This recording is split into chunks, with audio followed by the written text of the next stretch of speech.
It's time now for perspective. Derived from the French word for obstacle course, practitioners of parkour use a variety of movements, including running, jumping, and climbing, to get from one point to another in a complex environment. Well, a complex environment is perhaps a euphemism for Palestinians Jehad and Abdallah, who practice the sport in the ruins of Gaza.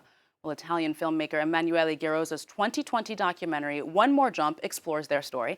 And he is in the studio now with me for perspective. Emanuele, thank you for joining us. Oh, good morning. Thank you for inviting me here at France 24. It's a pleasure for me. Glad to have you. So your film manages to join two themes many would never think to put together. A relatively niche sport of parkour with life in Gaza. How did you get the idea for this documentary, and how did you meet the two protagonists? This idea came by chance because one day I watched in the, in the internet a small video about these guys, and I was completely struck by the energy, by the effort, the struggle of these guys to try to depict and try to invent a different future, a different destiny for them. And then I fell in love completely with the story of these guys, and I thought, okay, I want to meet them, and I want to see if it will be possible to make a film over them, and if I will be the right person to make this film. So you traveled to Gaza then to meet both of them? Yeah.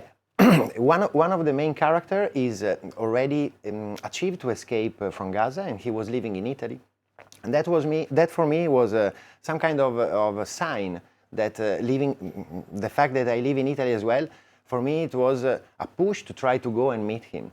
And then I traveled to Gaza and I met the other main character of the film, and I was immediately convinced that he was the one, let's say, the co-protagonist of the film. And then obviously we started filming, and the whole process took almost 4 years, so it hasn't been very fast. But I must say that it has been a great adventure during all the way. Do either of your protagonists draw any explicit links between the sport parkour and the struggles of their daily life in Gaza? Absolutely, because and this is also something that really struck me in the beginning, because through these jumps, through the perfect control they try to have over their body, over their movement, by one hand, they try to overcome obstacles through parkour. And this is, let's say that this is part of their daily life, overcoming obstacles during every moment or every day of their lives. But at the same time, what I perceived and what I felt is that these guys, thanks to parkour, they have the chance to feel freedom.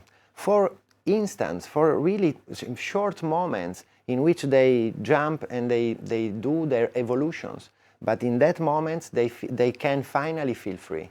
You touched upon it briefly in that response, but I'd like to expand. Your documentary is also is obviously about their parkour journey, but the wider political and even human rights situation in Gaza is obviously weaved in. Was that a conscious decision on your part as the filmmaker, or is it something that you felt was just simply unavoidable in the process of filming? Yeah, the second thing you're saying, like I never wanted to make a political film, and in fact I try with all my effort to avoid to make a political film.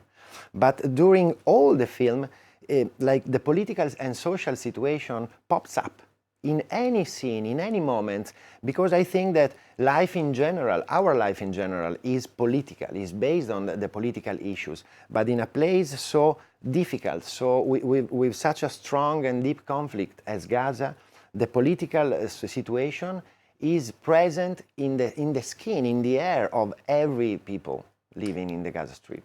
And I understand that the struggles, the difficulties of life there also affected their relationship. In my understanding, the two men started out as friends, as colleagues, and that is no longer the case. One stayed in Gaza, the other is in Italy.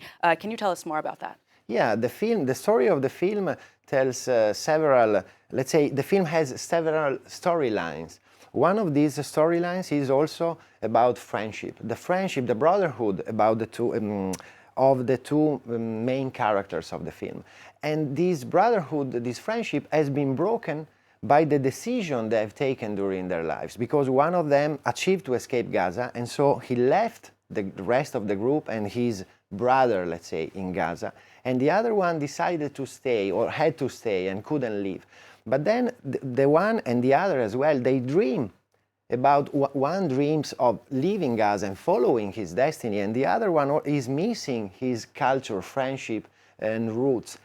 But I would say that this fact that this broken friendship is also based on the political situation, because all these guys, in order to try to have a better future, they have to try to escape, and therefore they have to try to betray their environment and their closest people. And one of the characters, if I remember properly, really doesn't have much of a choice to leave because he's also caring for his sick father. Exactly. The character in Gaza, he's trying to leave, but at the same time, he has a strong responsibility in Gaza, because by one hand, he's taking care of his sick father, and not only him, he's taking care about all his family. And at the same time, he's leading the team, because once Abdallah, the other founder of the team, left to Italy, Jehad was the only one left in charge of the team. And so he feels this responsibility to have to lead the team and keep on teaching to the younger generation in order to offer them an alternative to the war. And did the release of your film not lead to any possibility of reconciliation between the two of these men? I have to say that something really good happened, but really we are talking about something that happened in the last weeks. After 3 years, we were able to succeed to find to have a visa for Jehad.